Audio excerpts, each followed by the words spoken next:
Hi everyone, I'm back, part 2 of burdock. I want to introduce you to a wonderful plant. This is the plant right here. I have already cut the burrs off the top so it doesn't look as vicious as it can. But it's just a wonderful plant, and I'm going to tell you about the plant and about its healing ability and how to harvest it. And I'm going to introduce you to some of the tools I use to harvest this particular plant. You might remember that in part 1, I was trying to show you what the stem looked like because it's got kind of red stripes on it, and I got my hair caught in it, and Norm had to cut me out. And this is what's left over from that. These are the burrs. And yes, I had to cut it off because you know what? They get caught in my dog's ears and my dog's fur too. So it's got some issues with that. But a really interesting story about how a new technology was devised by somebody who studied this burdock. So I'm going to start out by telling you about my tools that I use.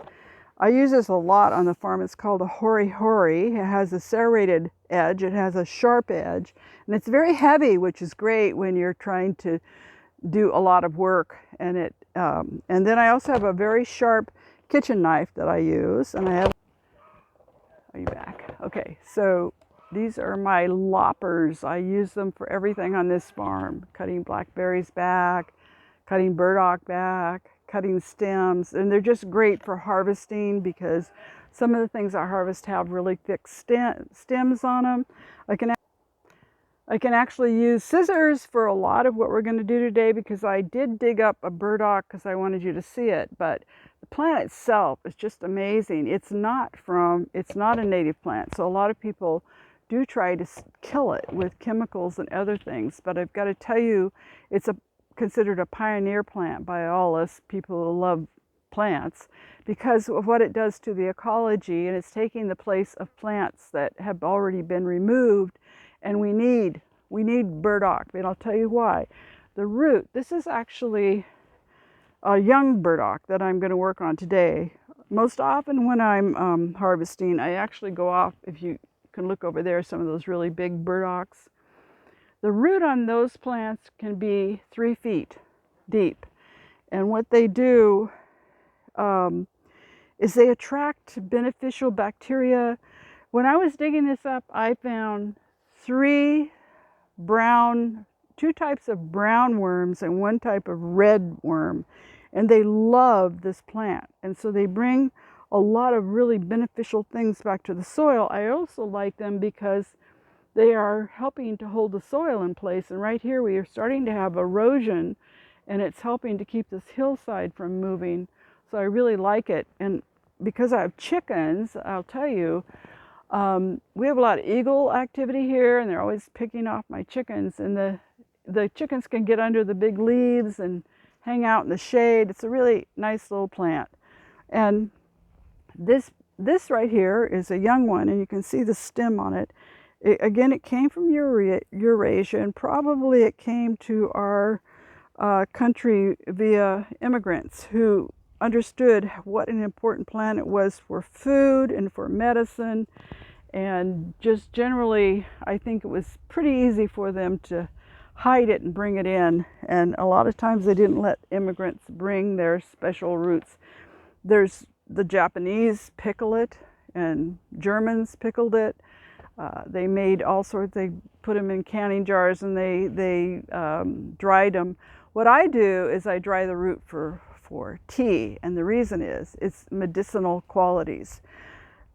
This plant has a substance in it called inulin, not insulin, but inulin. And I've got some stomach problems going on that are getting better and better. And what inulin does is it controls blood sugar fluctuation. It's a prebiotic.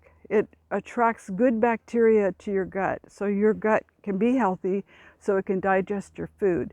It keeps the more dangerous yeast strains that are natural to your flora, but you don't want them to be out of control because they can cause a lot of problems.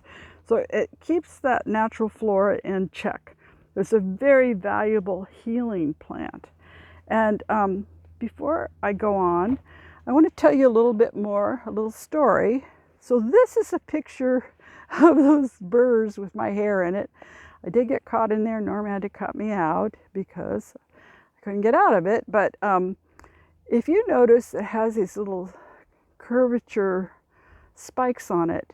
There was actually an incredible scientist, an engineer, a German engineer, who was looking at this one day and said, I've got to do something with that. And I actually wrote his name down because I want to tell you about it. It's really important. His name was George D. Mistral. And in the 1940s, while he was hunting in the Jura mountains in Switzerland, he discovered it and he started looking at it. He was just so interested in what they're called cockleburs. He developed Velcro based on the design of this plant. And before that, before they made it into an industrial type something that we could work with, people who lived around the cocklebur used it for all sorts of things. They also knew that, and it was used to create, a way to fasten your clothes, a way to fasten leather goods to leather goods, like straps. It was always really useful to people. They discovered it, and if you ever get a chance to be around it, and you can tell you, it really connects to you if you get too close. And that's why I'm saying with my dogs, it can get in their ears, or it can get under their ears or in their joints, and it's quite painful. So I cut the burrs off. The first thing I do this time of year, because there's so many burrs, I cut them off and I set them aside. And then I leave as much of the plant as possible because I want it to continue to grow here. But then I take two of the big plants, and I do harvest them for my tea. So I'm making tea. I'm not making a fermented product. It's very easy, but there is a way to do it, and I learned the hard way. One thing, what I basically do is I cut all of these stems off of here because the outer stems come off. I don't use them so much. And trying to get down closer to the root. And I'm trying to get through the Cambrian layers of the bark, because that's when you start having the same constituencies that you find in the root. It's the upper piece that you're trying to strip the bark off. And I can do that with my hori hori, which has a really nice serrated edge on it like this, or I can use a really sharp kitchen knife to get these off. That's what I'm doing. This is actually working a lot better. See how I'm stripping it off?